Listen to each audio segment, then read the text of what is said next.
Alors là, ce qu'on va faire, c'est qu'on va mettre en pratique ce qu'on a vu jusqu'à présent, les contraintes d'orientation, la création de courbes, ainsi que les hiérarchies faites avec des groupes pour pouvoir faire notre premier rig FK. Et ça nous donnerait quelque chose comme ça, c'est-à-dire où je suis capable de contrôler un bras, comme on peut le voir ici, avec des courbes. Alors je vais y aller simple. Donc là, ici, ce que je vais faire, c'est que je vais carrément partir d'une nouvelle scène. Et dans cette nouvelle scène, la première chose que je vais faire, je vais me mettre en vue de haut et je vais me créer une chaîne de 4 joints. Donc pour ça, rigging. Ensuite, je vais ici sous skeleton et là, je vais cliquer sur create joints. Donc là, je vais faire un total de 4 clics. Alors un, 2, 3 et 4. Donc voilà, donc ça c'est fait. Alors on peut voir, ça ressemble à ça. Maintenant, je vais commencer à créer mes courbes. Alors, dans l'exemple que je vous ai montré précédemment, toutes les choses ont été renommées comme il faut, mais là, je vais y aller plus pour vous montrer le principe, c'est-à-dire de contrôle de joints par des courbes, de façon à pouvoir animer en forward kinématique. Donc, première chose, on doit créer une courbe, un cercle. Donc, je vais aller ici dans Create, Nerves Primitive, Circle.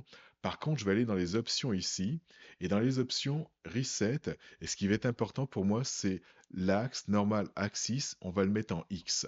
Donc là, je vais faire Create, et c'est fait.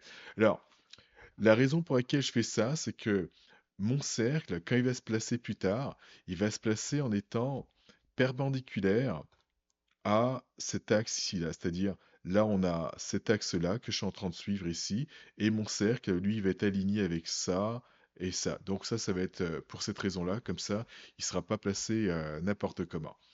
Donc ça, c'est la première chose que je dois faire. Alors ce cercle, je peux lui donner une taille maintenant plus grande ou plus tard, peu importe, mais une chose qui est sûre, c'est que je ferai un freeze transformation après. Donc là, c'est pas mal très gros pour ça. Ensuite, alors ce cercle, il va falloir que je lui crée un groupe au-dessus de lui qui va me servir d'offset. Alors CTRL G, donc là j'ai créé un groupe, et la chose qui est super importante, ce cercle que j'ai créé, je ne l'ai pas déplacé. Donc je le laisse au centre de ma scène, comme ça le groupe que j'ai créé par-dessus a exactement le pivot au même endroit que le cercle. Donc les deux sont exactement au même endroit. Alors ça, je vais avoir besoin de ça 3 fois, donc plutôt que de recommencer ça, je vais en faire des copies. Alors un, 2. Donc là, ça va être mon épaule, là, ça va être mon coude, et là, ça va être le poignet. Donc c'est pour ça que j'en ai besoin de 3 au total. Alors au niveau des noms, pour l'instant, ce que je vais faire, c'est juste au moins renommer cette partie-là de façon à ce qu'on sache qu'est-ce qui est avec quoi. Mais idéalement, quand vous allez voir le tutoriel d'après où je fais sur le bras qu'on a vu, bah, vous allez voir que je vais les renommer comme il faut. Donc groupe 1, groupe 2, etc. Parfait, donc ça c'est beau. Alors maintenant, ce qu'il va falloir que je fasse, c'est que je fasse en sorte que mon groupe, exemple le groupe 1, ait la même position que le joint qui est là. Donc ça va être la première chose. Alors pour ça, je vais pouvoir utiliser ici Modify, Mesh Transformation et Mesh Translation. Et après, il va falloir que je fasse en sorte que ce même groupe ait la même orientation que ce joint-là. Et là, j'irai exactement au même endroit. Et là, j'irai chercher ici Match Rotation. Donc, je vais prendre ça.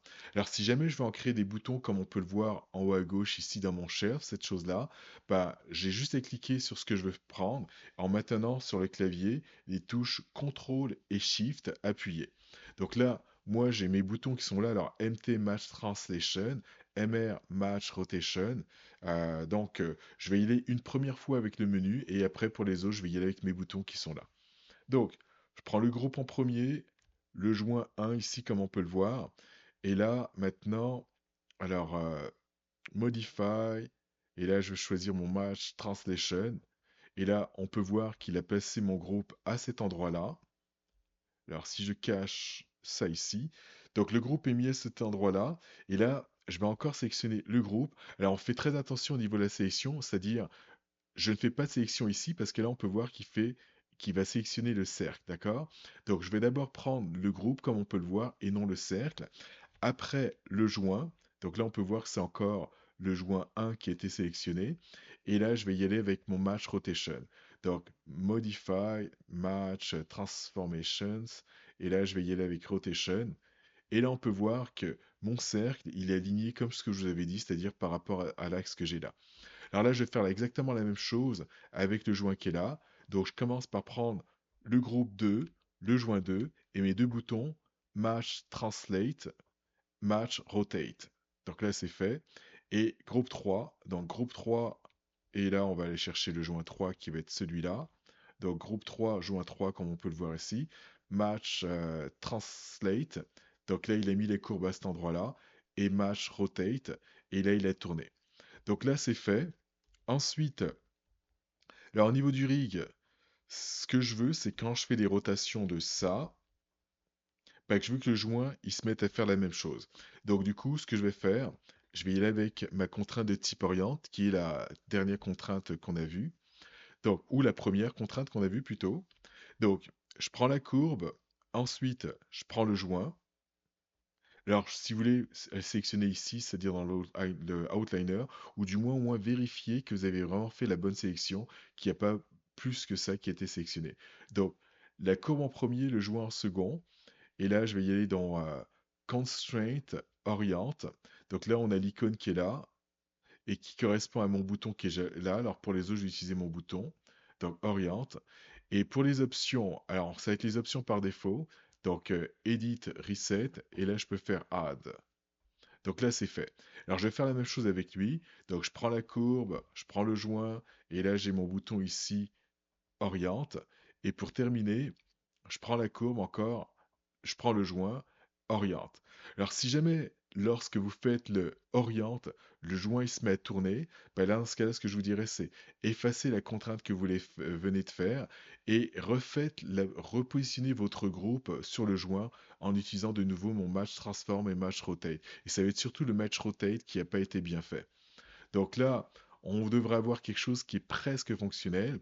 Alors pourquoi je dis presque fonctionnel? Tout simplement, si je fais des rotations de ça, ici, on peut voir, oui, ça tourne le joint, parfait. Là, ici, je vais essayer la même chose. Ça tourne le joint, mais ça aurait été vraiment bien si cette courbe-là se mettait à suivre. Donc, du coup, ça va être quelque chose à corriger. Et là, j'essaye ça. Et pareil, le joint, on peut voir qu'il est tourné, mais les deux courbes qui sont là ne suivent pas. Alors ça va être tout simplement une hiérarchie qu'on va faire. Et dans ma hiérarchie, ben, qu'est-ce que j'aimerais, c'est que quand je tourne cette courbe-là, qu'elle contrôle cette chose-là. Et cette chose-là, on peut voir que c'est sous le groupe 2. Donc, ma courbe, elle est là. Et là, j'ai mon groupe 2 ici. Alors tout simplement, avec mon bouton du milieu, je vais glisser le groupe 2 sous le cercle ici. Et comme ça, je viens de créer une hiérarchie. Et dans cette hiérarchie, j'ai ce cercle-là qui va contrôler le groupe qui est là. Et le groupe, bah, nous, on sait qu'il contrôle le cercle qui est là. Et là, je vais faire la même chose. Mon dernier cercle ici, j'aimerais qu'il entraîne avec lui le cercle qui est là. Et ce cercle qui est là, bah, au-dessus de lui, il y a un groupe. Donc, je vais prendre son groupe et que je vais mettre en dessous du cercle ici. Et là, j'ai créé une hiérarchie qui ressemble un petit peu à des marches d'escalier, c'est-à-dire ça descend à chaque fois comme on peut le voir. Donc, on a comme des marches. Et là, si j'essaye l'ensemble, ben là, on peut voir que ça fonctionne. Alors, une chose qui va être importante pour moi, c'est de m'assurer que les valeurs de rotation de mes cercles soient exactement les mêmes que les valeurs de rotation de mes joints. Alors, si j'essaye ça, alors je vais arrondir 13, 18, 49. Donc ça, c'est mon cercle 3. Et là, je sélectionne mon joint 3 ici. Et là, on peut voir que j'ai 13, 18 et 49. Donc ça veut dire que c'est fonctionnel. Et là, bon, bah, je vais tout remettre à zéro. Ça que je mets à zéro. Alors, il y a une chose que j'ai pas fait, que j'aurais dû faire avant de faire la hiérarchie, c'est un freeze transformation de façon à enlever mon scale. Alors, donc, du coup, je vais déparenter ça, alors Shift P. Là, ici, le groupe ici, Shift P. Donc là, j'ai de nouveau mes trois groupes, comme on peut le voir. Ensuite, je prends mes cercles, Freeze Transformation qui est là. Alors, Modify Freeze Transformation. Parfait. Et là, maintenant, je peux refaire ma hiérarchie. Donc, ça qui va... Alors, faut pas que je me trompe. C'est le groupe 2 qui va être en dessous du groupe du cercle 1. Et pour terminer, mon groupe 3 qui va être en dessous de mon cercle numéro 2. Donc, là c'est fait. Et ensuite, bah, on n'oublie pas, c'est-à-dire de faire le ménage. Et le ménage, pour moi, ce que ça veut dire, c'est que dans cet exemple-là, je n'aurai pas besoin de scale ni du translate. Donc, je les ai sélectionnés ici Dans mon channel box, j'ai utilisé CTRL pour pouvoir en ajouter. Alors ça, je veux pas de ça. Bouton droit, Lock and Hide Selected. Donc là, c'est fait. Et là, ça va compléter notre premier rig en FK. Donc ça et ça. Et on n'oublie pas de se faire une sauvegarde de l'ensemble. Donc là, je vais d'abord remettre tout à zéro et sauvegarder tout ça.